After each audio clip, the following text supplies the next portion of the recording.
सर्वांसाठी आनंदाची बातमी तर आता रामनवमीनिमित्त पीक विमा वाटप सुरू। आज 5 वाजेपर्यंत 17,500 रुपये हेक्टरप्रमाणे मोठी आनंदाची बातमी। पीक विमा वाटप सुरू झालेलं आहे, जे की 2400 कोटी रुपये या जिल्ह्यांमध्ये आणि या शेतकऱ्यांना आता मिळणार आहे। मुख्य बातमी, राज्यभरामध्ये बरेच जिल्ह्यांमध्ये रखडलेला जो काही पीक विमा होता ते आता प्रति हेक्टरी 17,500 रुपये याप्रमाणे डीबीटीद्वारे पैसे या जिल्ह्यांमध्ये जमा होत आहे। यामध्ये नागपूर, अमरावती, यवतमाळ, नाशिक, अहमदनगर, पुणे 17,500 रुपये याप्रमाणे जे काही पीक विमा वाटप इथं सुरू झालेलं आहे। आता हा जो पीक विमा आहे ते कोणत्या शेतकऱ्यांना मिळणार आहे हे सांगणार आहे, कोणत्या जिल्ह्यात वाटप सुरू झालेलं आहे। 2400 कोटी रुपयाचा निधी इथं वाटप सुरू झालेला आहे। तर आता ज्या शेतकरी बांधवांनी पीक विमा फॉर्म भरलेला आहे, तर आता यामध्ये सर्वप्रथम येते ज्या शेतकरी बांधवांनी खरीप रब्बी पीक विमा फॉर्म भरलेला आहे। ज्या शेतकऱ्याने पीक विमा फॉर्म भरलेला आहे तर अशा शेतकरी बांधवांना पीक विमा इथं मिळणार आहे। दुसरं, जे की नुकसानग्रस्त घोषित जे आहेत, म्हणजे तुमचा जिल्हा, तालुका व तुमचे गाव नुकसानग्रस्तामध्ये तुमचं नाव असणे आवश्यक आहे। यामध्ये जास्त पाऊस, दुष्काळ, गारपीट जर त्यांचं यादीमध्ये नाव नसेल तर तुम्हाला पीक विमा इथं मिळणार नाही। तर आता तुम्हाला जे की 72 तासाच्या तुमची तक्रार करणे असणे आवश्यक आहे। यादीमध्ये तुमचं नाव असेल तरच तुम्हाला पीक विमा इथं मिळणार आहे। पाचवं जे ते बँक खाते आधारशी लिंक असणे आवश्यक आहे। जर तुम्ही तुमच्या बँक पासबुकला डीबीटी लिंक नसाल तर पैसे इथं येणार नाही, अडचण इथं येऊ शकते। तर ई पीक पाहणी, जर तुम्ही ई पीक पाहणी केलेली नाही म्हणजे पिकाची नोंद सातबाऱ्यावर केलेली नाही तर अशांना पीक विमा इथं मिळणार नाही। महत्त्वाचं काय, यामध्ये ई पीक पाहणी नसेल तर पीक विमा तुम्हाला मिळण्यास अडचण जाऊ शकते। सर्व प्रक्रिया पूर्ण असेल तरच तुम्हाला पैसे तर मिळणार आहे। तर लाडक्या बहिणींची ज्यांची कोणाची KYC राहिलेली असेल तर अशा बहिणींनी करून घ्या। आपल्या चॅनलवरती व्हिडिओ अपलोड केलेला आहे। लाडकी बहिणींची 31 मार्च शेवटची तारीख आहे। त्यानंतर आपण पीक विम्याकडे वळूया। तर आता पीक विमा वाटप जे की 2400 कोटी रुपये इथं सुरू झालेलं आहे। तर आता यामध्ये सर्वप्रथम येथे अहमदनगर 110 कोटी वाटप सुरू झालेलं आहे। पुणेमध्ये 95 कोटी वाटप सुरू झालेलं आहे। सोलापूरमध्ये 120 कोटी वाटप सुरू झालेलं आहे।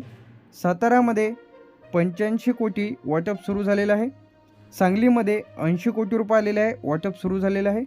कोल्हापूरमध्ये 75 कोटी रुपये वाटप सुरू झालेलं आहे। नाशिकमध्ये 105 कोटी रुपये वाटप सुरू झालेलं आहे।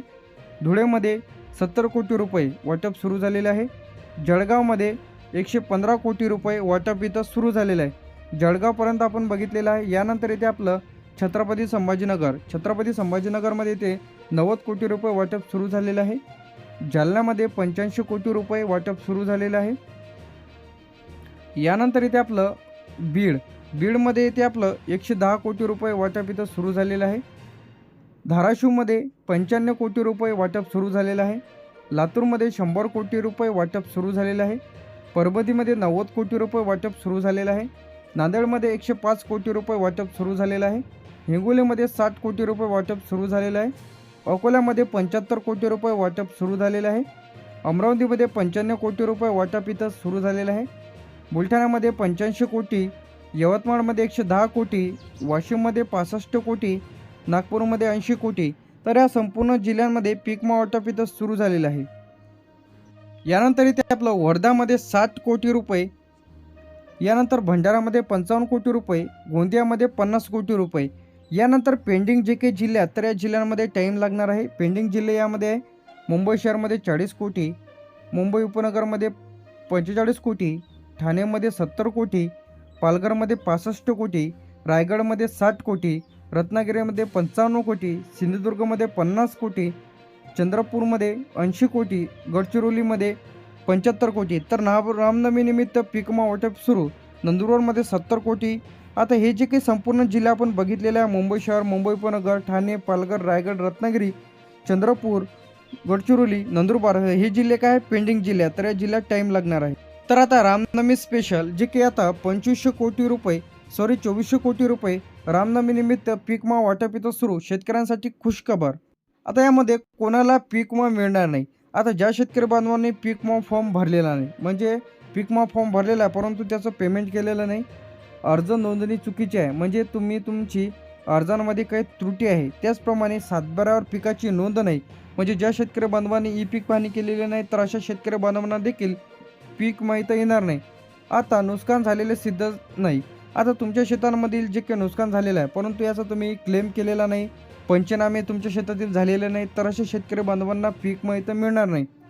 आता पीक विमा कधी नंतर जे काही कधी कालावधीमध्ये, तर आता जे की तुमचं नुकसान झालं तर तुम्हाला 72 तासाच्या तक्रार करायची राहते, तरच तुम्हाला पीक विमा इथं देण्यात होतो.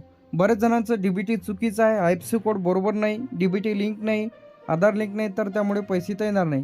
चुकीचा अर्ज, बरेच जणांच्या नावावर शेतजमीन नाही, दुसऱ्याच्या नावावर भरते, डॉक्युमेंट्स त्याचे जोडते, तर अशांना पैसे तर येणार नाही. तर आता पैसे आले नाही तर तुम्हाला जे काही लेखी अर्ज द्यायचा आहे, प्रति पीक विमा प्रतिनिधी, पीक विमा कंपनीचे नाव, तालुका लिहा आणि जिल्हा लिहा. विषय पीक विमा रक्कम न मिळाल्याबाबत अर्ज. मी खालील सही करणारा अर्जदार तुमचे नाव लिहा, गाव, तालुका, जिल्हा, सन 2023 असेल, 24 असेल, 25, 26 जे काय असेल ते लिहा. पिकाचे नाव तुम्हाला इथे लिहायचं आहे. जसेच्या तसा तुम्हाला याचा महिना तुम्हाला लिहून घ्यायचा आहे. अर्ज क्रमांक जे की पीक विमा पावतीचा अर्ज क्रमांक लिहायचा आहे. बँक खाते नंबर टाकायचा आहे, बँकेचे नाव, मोबाईल नंबर सर्व लिहिल्याच्या नंतर तुमची सिग्नेचर करायची आहे, नाव टाकायचं आणि दिनांक टाकायचा आहे. तर आता ज्यांना कोणाला आलेलंच नसेल तर अशांसाठी हेल्पलाईन नंबर आलेला आहे 14447 म्हणजे 14447. तर यावरती कॉल करून सुद्धा तुम्हाला पीक विमा का आलेला नाही हे संपूर्ण माहिती घेऊ शकता. 2400 कोटी रुपये जे की 26 जिल्ह्यांमध्ये जमावण्यास सुरुवात, 10 जिल्ह्यामध्ये पेंडिंग आहे, तर 10 जिल्ह्यांमध्ये 7 ते 15 दिवस पीक विम्याचे पैसे जमा होण्याकरिता इथे लागू शकते.